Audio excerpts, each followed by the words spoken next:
Guys, welcome. It is Tuesday. I'm Carl Reed here today, hosting the block. I'm here with my special co-host today, standing in for our guys, Brandon Marcello. Brandon, how is it today, man? I'm doing great. I am honored to be here, Carl.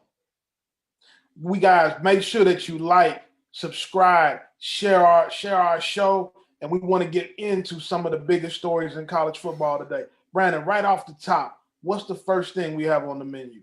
Well, I'll tell you what, at OU right now, everybody wants to talk maybe about quarterback battles and all that type of stuff across the country. But OU, a longtime assistant coach, Kale Gundy, resigned suddenly when it was revealed that he said a word he should not have said.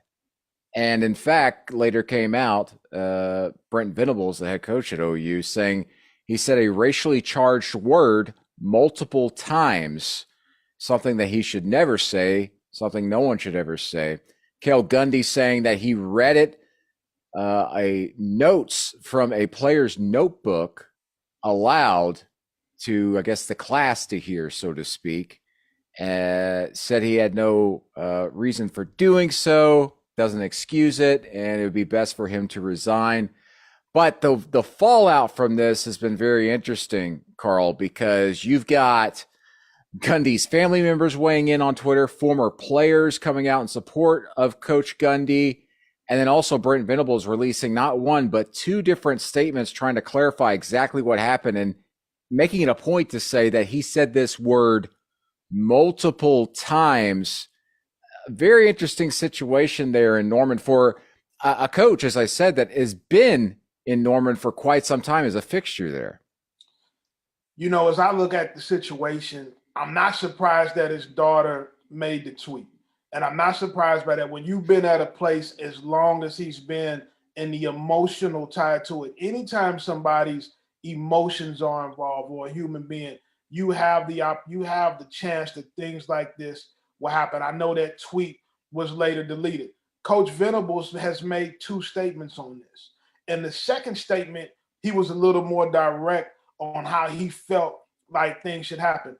I know Coach Venables. I've dealt with him in recruiting quite a bit. I think he's as honorable and as honest as a guy as I've ever dealt with in recruiting. I'm going to always tend to go on the side he's on because I've never heard or I've never experienced him being anything but honest.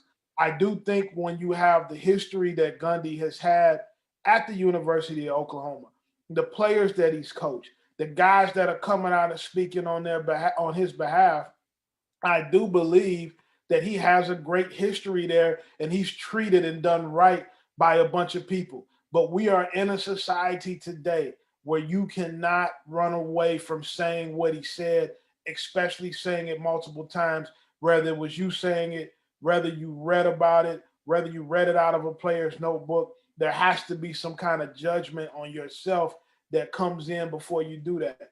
But I do understand the emotions are very high, and it's an unfortunate situation. But I think that both parties will land on their feet. I think somebody will pick up Gundy on the next hiring cycle, and he'll end up with a good job somewhere. Yeah, that's the thing. I mean, don't make excuses. You're holding your iPad up, you're reading something, you'll see the word, you don't read it aloud. Skip over it. You have that decision in your mind. You could do that in a split second. Incredibly just bad situation for all involved. I wanted to ask you, Carl, what kind of situation does this put the player who was taking the notes and Coach Gundy picked up the notes and read them? Now you've got this player who is someone who didn't want to be involved in a situation like this, but all of a sudden teammates are looking at him like who may have wanted Coach Gundy to stick around going, man, he resigned because of these notes you were taking and reading aloud. He had to read aloud. Or, I mean, could this like split the locker room, so to speak? And how does the player feel about stuff like this? I think Coach Venables will do a good job of making sure that the locker room doesn't get divided and he knows that he has to pay attention to this. I do think the player is in a very adverse situation right now. He already wasn't paying attention. He already wasn't doing what he was supposed to do. And because of that, a lot of people will blame him for what happened and transpired after that with the situation with him and Coach Gundy. you're going to have players and alums who are going to be critical, and especially the older guys, because older players, more so than guys that are young right now, believe in the sanctity of the locker room and what goes on in meeting rooms. And most people will feel like this is something that could have been handled in-house, but you do have a situation where the player is at an extreme disadvantage here going forward because of how people may perceive him. And I'm going to be interested to see if he ends up being able to stay there in that climate in the long run. You know, when Brent Venables took that job, every coach wants to come in and build the staff the way they want to. Do you think that Coach Gundy was kind of like part of the deal when he got there? Like, listen, you got to keep him around because he's been around here forever. And how do you think Brent Venables felt about that?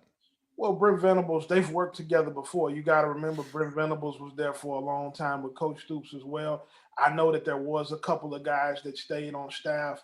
And so it's a situation, man, where maybe a fresh start was needed for both parties. But it's definitely unfortunate. You hate to see a guy go out like this. I do know that Coach Gundy is loved and respected.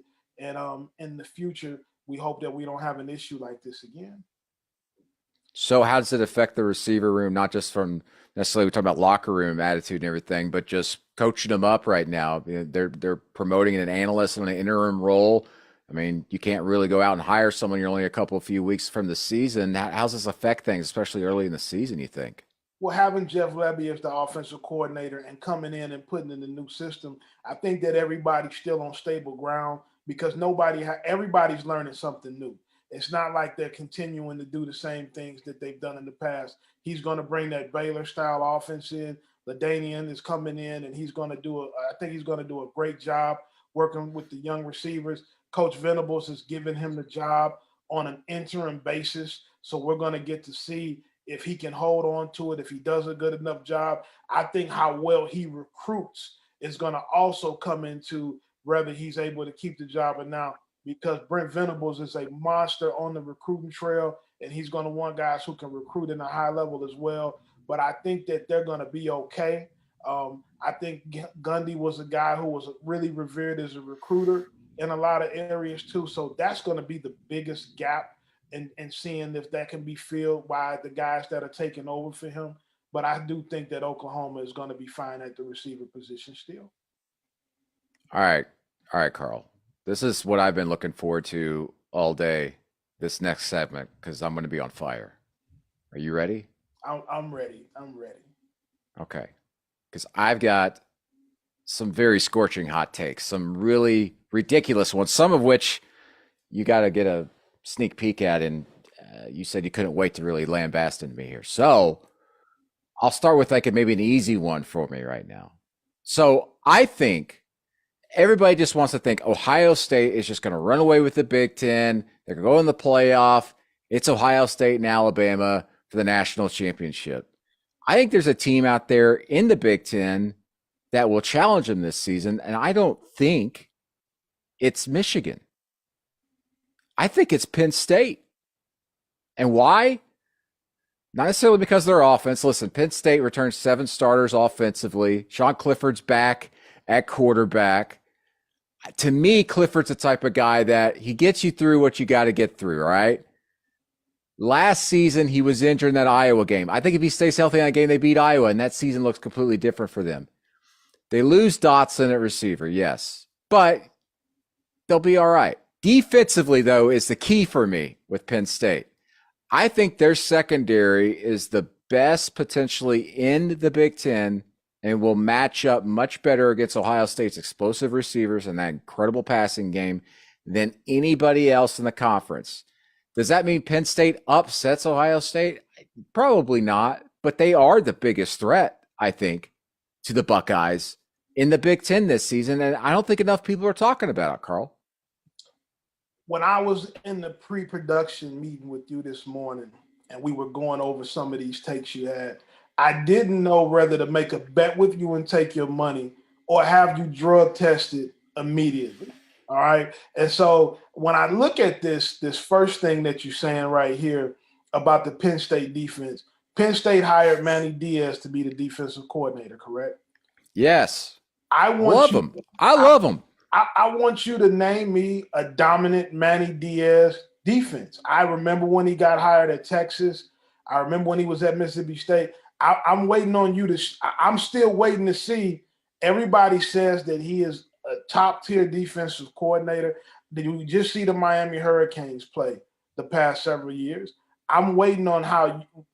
What about the Manny Diaz defense is going to make Ryan Day nervous at Ohio State? Well, listen, I know it's been a decade, but he was very good at Mississippi State. And really, as much as everybody talks about Dan Mullen, what he did there, Manny Diaz really got that thing rolling as well because of the defense he was able to put on the field there and also in the recruiting realm. But the game day coaching was fantastic. I also liked what he did at Louisiana Tech, which I know certainly seems weird to say because everybody wants to look at what he did at Texas and obviously at Miami, but he's a good defensive coordinator. He's got some really good pieces there. And then again, offensively, Penn State, I mean, you bring in Mitchell Tinsley. He had 1,400 plus yards last season at Western Kentucky. That offense is going to be just fine. They're going to be able to run the ball. I mean, if Nicholas Singleton ends up being the guy there at running back, he was the number one 24/7 sports composite running back in the nation this last signing class. If he comes in and they give him the ball and give him an opportunity to grow and shine and not pull the ball out of his hands because he makes a mistake early in the season, that Penn State offense is going to be better than it was last season. And that defense, I think, is going to be better than it was last season too. And on the back end, I really like the way they look with Joey Porter back there leading their way. Now, Brandon, you said 10 years ago. 10 years ago, all my hair was black and you had a full head of hair. It's actually true. I actually had hair. So whatever happened 10 years ago has nothing to do with today. I just don't see it. I think Ohio State runs away with the Big Ten. I don't think that it'll even be close. I don't see Penn State being able to keep up with them.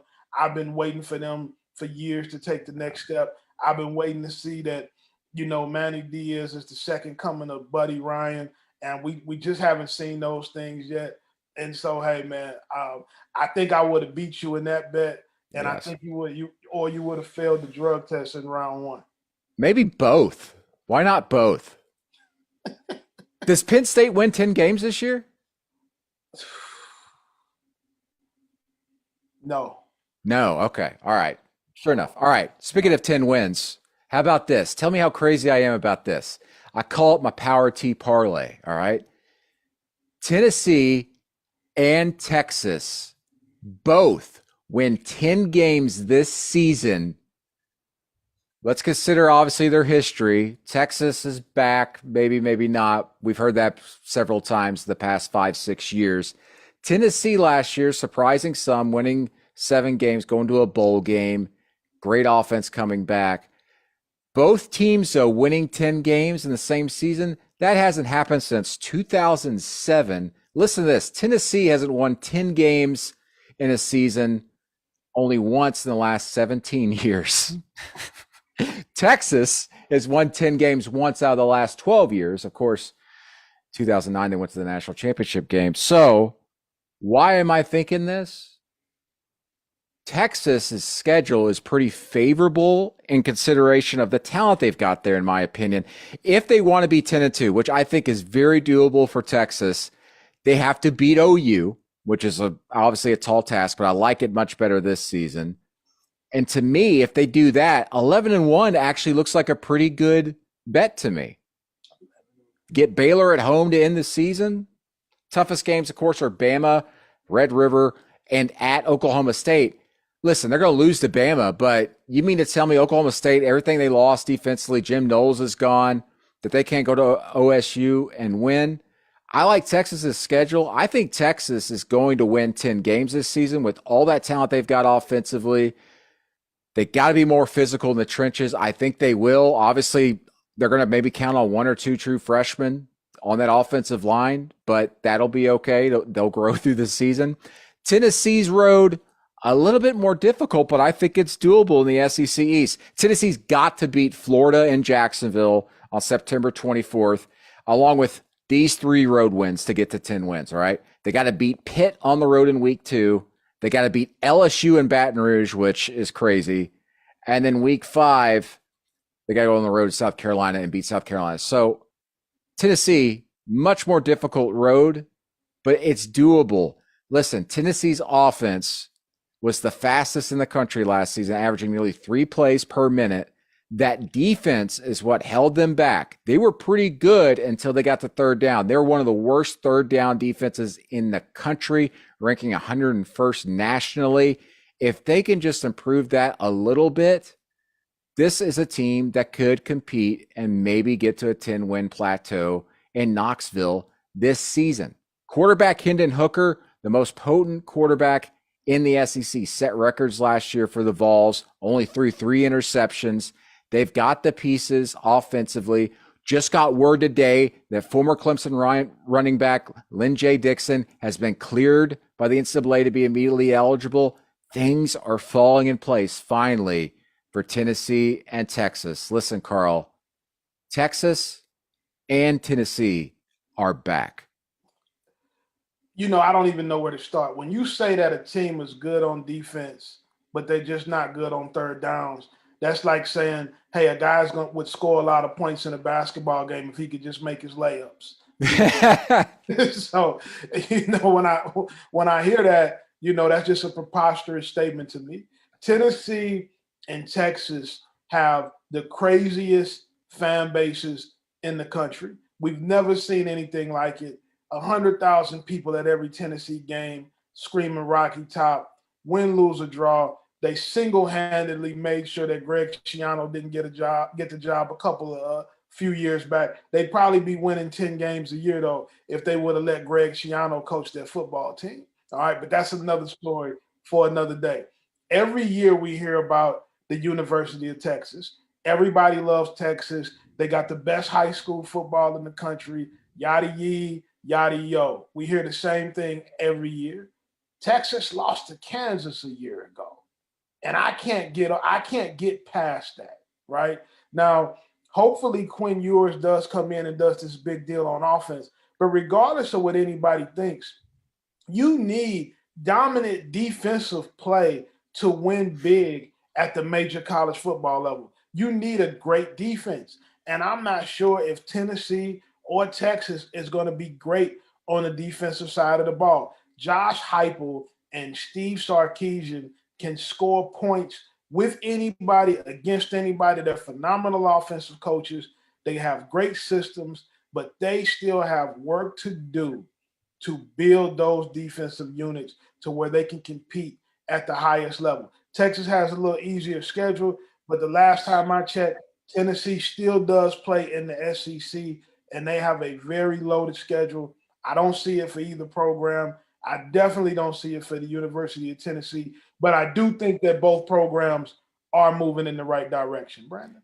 Listen, Texas is going to win 10 games this year. The Big 12 is going to be further down than it was last season. I think OU will end up winning the conference potentially, but they're going to lose a couple of games. The Big 12 is just not going to be very strong this season. Texas has the schedule to win 10 games and maybe win 11 with that one loss being to Alabama. I'm telling you. If Texas wins 10 games, I will come on this show and I'll put a Quinn Ewers mullet wig on, and I will also drink a Dr. Pepper, which is the worst soda in the nation.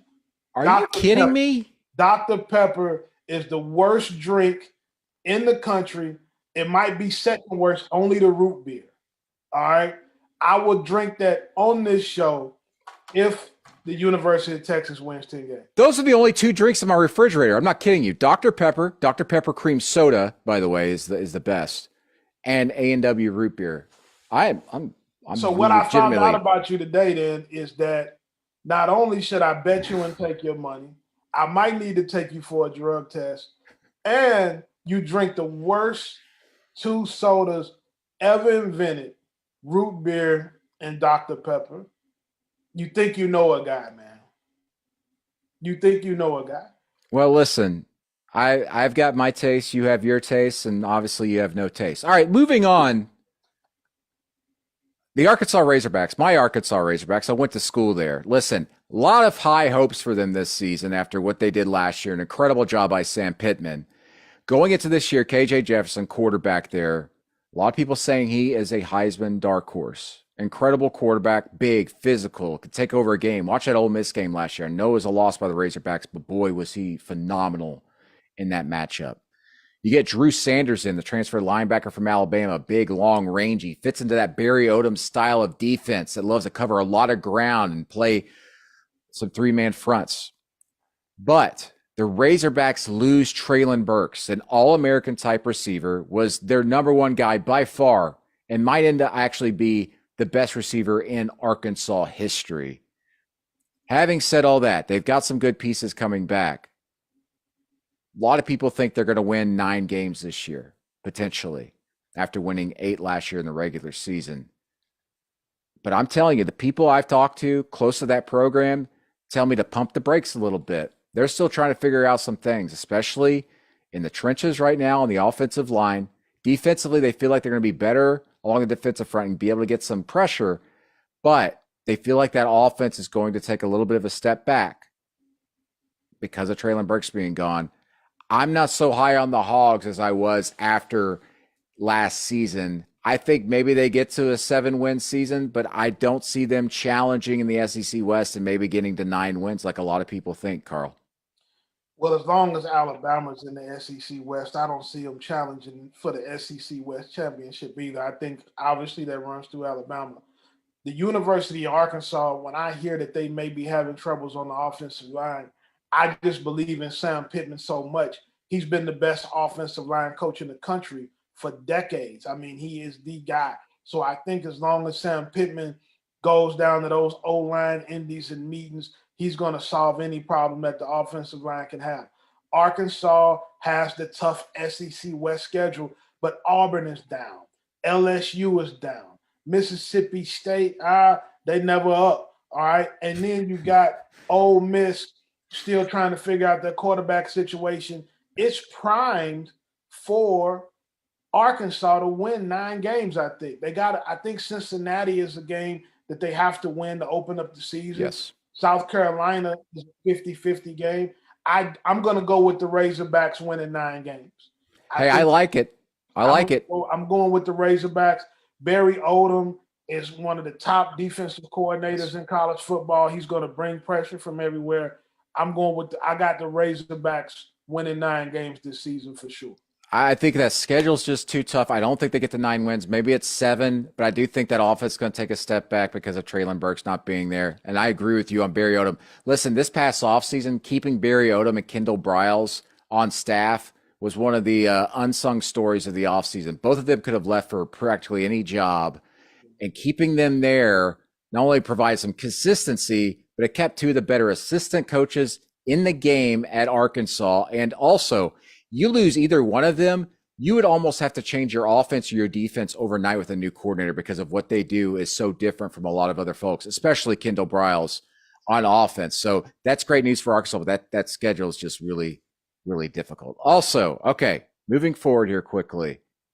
Texas, my Texas Longhorns, remember that. 10-game winners. They were voted number 1 by a coach in the coaches poll earlier this week. Someone put them number 1 in the poll, but we don't have access to those ballots. We only get access to the final ballots of the year. So the big question is, which coach out there put the Longhorns at number 1? And I think I've got it figured out. It's Nick Saban at Alabama, Carl. It's Nick Saban. You know, if Nick Saban did this, people think that Lane Kiffin is like the number 1 troll in the world. If Nick Saban voted Texas number 1, this is the ultimate troll job, and it's the ultimate Jedi mind trick for his football team to be motivated going into that game that somebody thinks Texas is the number 1 program in the country. You know, you're exactly right. Because, and I'm sorry to interrupt you, because I remember a few years back, when Alabama was going to that championship game and they were putting stuff in the locker room about the national media that is disrespecting you. And usually you put headlines up and all these stories. They were Scott Cochran, the strength and conditioning coach there, was legitimately just putting up signs that says Alabama can't beat so-and-so with the attribution to national media. Like, that's not a publication. Just everybody's saying that same exact thing. This lines up exactly with what you're saying. Nick Saban's mind games. He knows that no one will know that he voted them number one because no one will be able to see that ballot. And trust me, I've tried to figure it out. I think he does this and try to set up things going into the early season matchup in Austin to kind of feed into that. Also, Nick Saban has not been afraid to go after some of his former assistant coaches. Obviously, Jimbo Fisher and that spat they had this spring and summer about recruiting and NIL and everything. I think Nick Saban is getting ready to play the game here a little bit with his assistant coaches, his former assistants, Lane Kiffin, Jimbo, Kirby Smart, going up to Kirby Smart to the national championship game and acting like a proud grandpa going, man, I can't believe you finally did it or whatever. And then, he's just turning around going, that. Hey, I love it. I think it's Saban. Saban wants to win. He's very aggressive and he's very experienced. So, he knows how to play these games. But that would be the ultimate troll job if it ever comes out that Nick Saban is the guy that voted Texas number one. That would be a crazy deal. Or it was Jeff Traylor at UTSA who plays Texas early in the season too. Or maybe Stan Drayton at Temple, the former Texas running backs coach. We got to figure out who did it. Let us know, please. Someone tell us. Let's talk a little bit about quarterback battle at Texas A&M, Brandon. The word out of College Station is that Haynes King right now has the leg up on a quarterback battle. Number 7 quarterback in the 2020 class in our 24/7 rankings. Doesn't have a lot of career stats. 359 yards passing, 3 touchdowns, 4 INTs. What are your thoughts on Haynes King leading Texas A&M quarterback battle right now? It's not surprising to me. He was the guy last season before he got injured, and I always believed that he was the better quarterback between him and Zach Calzada, and he comes back this year. Why shouldn't he be the guy? I think a lot of people just assume that Max Johnson should be the guy because he transferred in from LSU. I like Haynes King. I thought he was going to be the starter all along, so not too surprising to see this.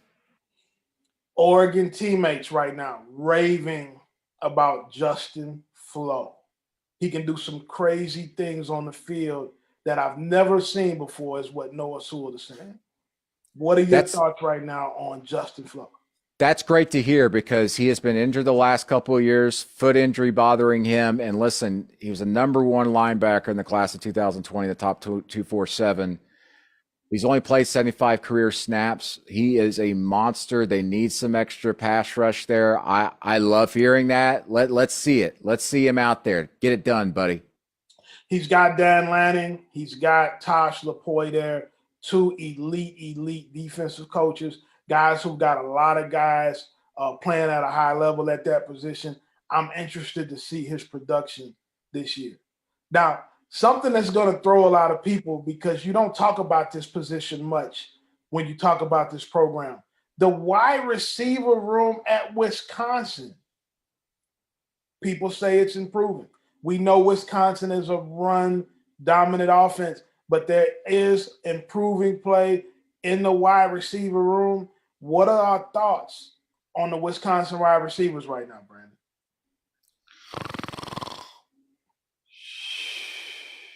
What? Huh? Thought you were talking about something. They're going to throw the ball around a little bit at Wisconsin this year. Sure they will. Can we talk about Braylon Allen instead? Because that guy's going to lead the Big Ten in rushing at Wisconsin. I don't care about Wisconsin's receivers. Do something first for the first time in this century. Oh, come on, man. They got Bobby Ingram as the new OC. All right, they got a couple of really good transfers.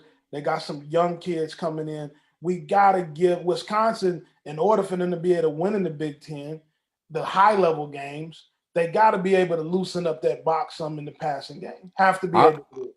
I would love to see it, and I think they will be better offensively and throwing the ball this year. But until I see it and see them be explosive down the field, I'm not going to read into too much of these preseason camp reports out of Wisconsin. Last thing on the agenda today, but this is a very large man we're about to talk about.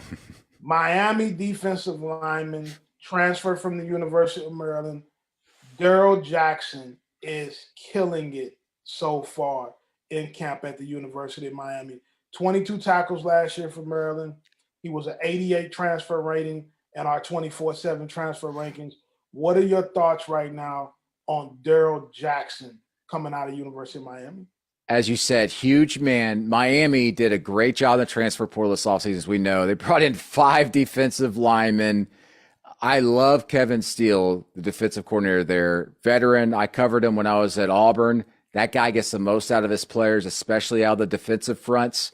Miami, listen, that's one team that is going to challenge in the ACC right away this season because of the coaching staff they put together and the players they brought in. Not surprising to hear that Daryl Jackson's just eating people alive in practices.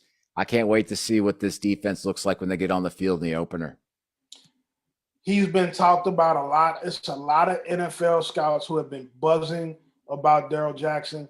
He is an incredible specimen of a human being. Put some people in the mind of old legendary Cowboys defensive lineman Leon Lett with some of the things that he can do at that size. It's going to be very interesting to see what he does this season. Guys, that's going to wrap it up for us today. I'm Carl Reed, and this is Brandon Marcello. Like, follow, share, subscribe to The Block. We'll see you tomorrow. Drink root beer.